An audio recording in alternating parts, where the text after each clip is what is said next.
Peace, royal family, and thank you all for tuning in to another edition of the original histories of ancient Libya and migrations of the ancient world. I am your King and Royal Majesty, Pharaoh Mitzrayim, historian, geographer, and the voice of truth. And today, we will focus on the subject, Negro Shemites sold Hamites into slavery in West Africa. The Black Israelites debunked. But before we get started, be sure to like the video, share the video, and subscribe to this channel. Thank you, and let us now begin our journey to truth. Let us now begin our lesson and debunk the lie made by the Black Hebrew Israelites that Hamites sold Shemites into slavery in West Africa. And when the Black Hebrew Israelites make this claim, they never show any valid historical source to prove it. But to find out the truth and answer the question, who sold who in the slave trade in West Africa, I am going to show the most valid historical source. And this is very important because this source is the first and oldest source to ever mention the slave trade in West Africa. And it is found here in Al-Yaqubi, the Geography, Volume 1, 872 to 898 AD, page 181, and it says in quotes, "To the south lies the land of Zawila. The people are Muslims.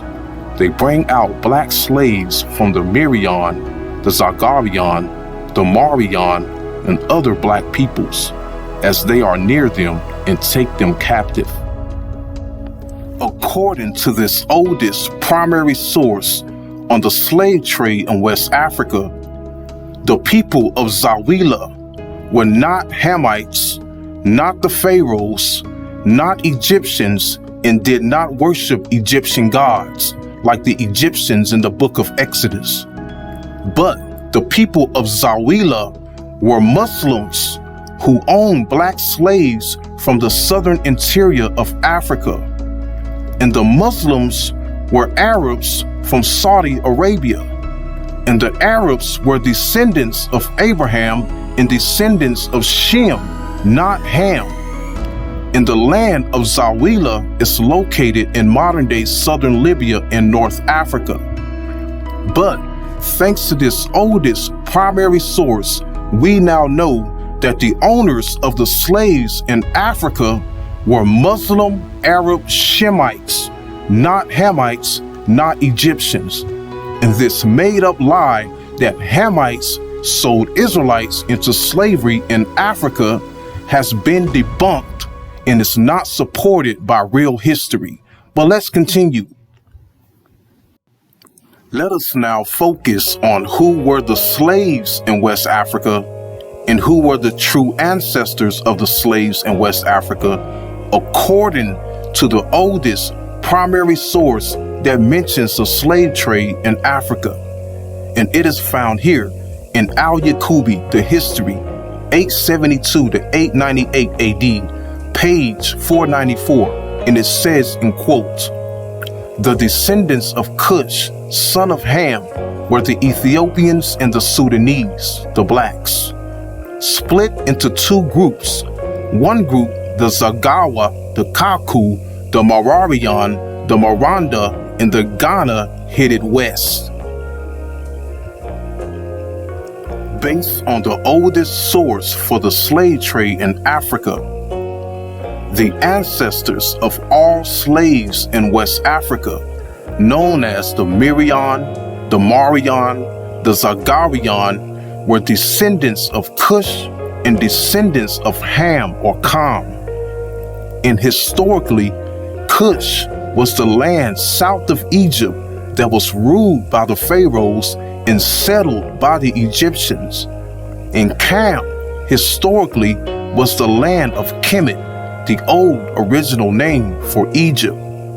And this means that the ancestors of the slaves in Africa were descendants of Kemet, descendants of the ancient Egyptians, and descendants of the pharaohs who were slaves to the Muslim Arab Shemites. And this is the truth according to real history. But let's continue.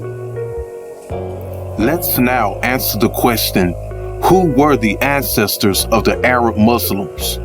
And to answer that question, we must go here to the first Jewish historian and ancient historian, Josephus Flavius, who lived during the 1st century AD.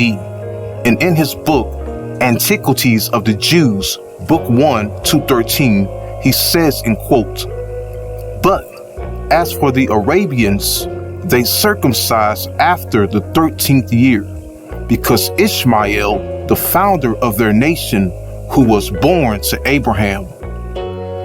According to the ancient source we just read, the ancestor of the Muslim Arabs was indeed Ishmael and Abraham. And Abraham was a descendant of Shem, and Shem was the ancestor of all Shemites. And this proves that the Muslim Arabs were indeed Shemites who enslaved black Hamites. And this is the truth according to real history. But let's continue. Now we will focus on who were the slaves during the Atlantic slave trade. And to find this out, we must go to the first and oldest source to mention the Atlantic slave trade.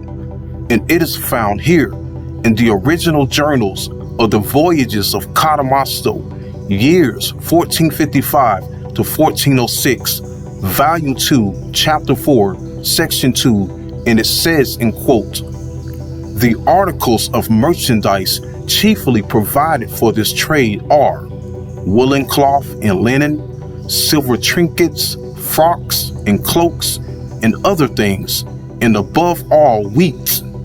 And the Arabs give in return Negro slaves and gold."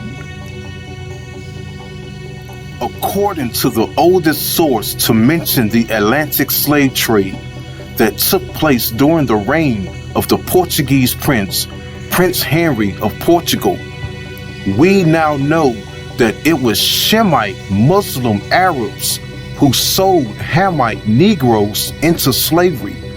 And this had nothing to do with Hamites selling Israelites into slavery. And this is the truth according to real history. But let's continue. Let us now focus on who were the Negro slave masters and Negro slave catchers of the Atlantic slave trade. And to find this out, we must again go to the oldest source to mention the Atlantic slave trade. And it is found here in the original journals of the voyages of Catamasto, years 1455 to 1406, Volume 2, Chapter 4, Section 4, and it says in quote, "The first kingdom of the Negroes is on the banks of the Senegal. The king has no settled revenue. He likewise increases his wealth by means of robbery and by reducing his own subjects and those of the neighboring provinces to slavery, employing a part of these slaves to cultivate the lands which are assigned to him, and selling the rest to the Arabs in Azan Haji. These Negroes profess the Mohammedan religion." Thanks to the oldest source to mention the Atlantic slave trade, we now know that the slave masters and slave catchers in West Africa were Shemite Muslim Negroes. And these Shemite Negroes were once Hamite Negroes who were converted to Shemites when they were converted to the Mohammedan religion, Islam. And we also know there was nothing Hamite or Egyptian about these slave masters and slave catchers. But everything about these slave masters and slave catchers was Shemite, Abrahamic, and Islamic. And this proves that Shemite Muslim Arabs and Shemite Muslim Negroes sold Hamites into slavery. And the lie that Hamites sold Shemites into slavery has been debunked. But let's continue. Let us now focus on the kings of the Songhai Empire and their involvement in the slave trade in Africa. And it is found here in the book titled Description of Africa, written by Leo Africanus, year 1550 AD, book 7, and it says, in quote, "The rich king of Timbuktu or Timbuktu, Askia Muhammad, has many plates and scepters of gold. He has always 3,000 horsemen and a great number of footmen. They have often skirmishes with those that refuse to pay tribute, and so many as they take, they sell unto the merchants of Timbuktu. They keep great store of man and women slaves." Based on the source we just read, the Songhai king of Timbuktu, Askia Muhammad, was in the business of selling slaves. And this practice of selling slaves was also passed to his sons and grandsons who ruled after him. But notice the last name of this king, Muhammad, proves that this king was indeed a Muslim. And there are manuscripts from Timbuktu known as the Tariq al-Fatah and the Tariq al-Sudan that mentions the life of this king. And these manuscripts were written in Arabic, not in the Hamite language known as the Medu-Neter or hieroglyphic, but they were written in Arabic. And this proves that the kings of the Songhai Empire were Shemite Muslim Arab Negroes who sold Hamites into slavery. But let's continue. I want to now focus on the names for the kings of the Songhai Empire, and they are as follows. Askia Muhammad. Muhammad comes from the Prophet Muhammad, the founder of Islam. Askia Musa. Musa is the Arabic name for the biblical Moses. Askia Ismail. Ismail is the Arabic name for the biblical Ishmael. Askia Ishak. Ishak is the Arabic name for the biblical Isaac. Askia Dawood. Dawood is the Arabic name for the biblical David. And these are the names for the kings of the Songhai Empire.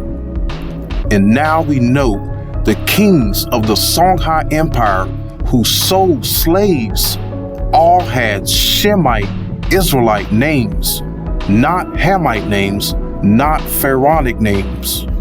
And the lie that Hamites sold Shemites into slavery has totally been debunked.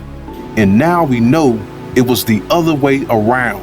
And on this, I conclude. So there it is. When the source is brought forth, the truth comes out. And when the source is present, the truth cannot be denied. And truth is, according to the oldest source to mention the slave trade in West Africa, the people who sold slaves and owned slaves in West Africa were indeed Muslim Shemite Arabs and Muslim Shemite Negroes who were followers of the Shemite Abrahamic religion. And according to the same source, the slaves who were being sold were indeed Hamites from Egypt and Cush. And this is the real history that was told first. And this is how we know that the Shemite Hebrew Israelite Negroes in America are the same as the Shemite Muslim Negroes who sold slaves in Africa. Because just as the Shemite Muslim Negroes was given the Quran in Islam by the Shemite Muslim Arabs, the Hamite ancestors of the Black Israelites and Black Christians was given the Bible by their white Christian slave masters and therefore converted to Hebrew Israelites and Christians, abandoned their Hamite ancestors and claimed to be Shemites. And this is why Black Americans and Black Africans must tell the truth and claim their true Hamite ancestors and stop lying and stop claiming the false identity of the religion you converted to. And this is the truth that will set us all free. I arrest my case.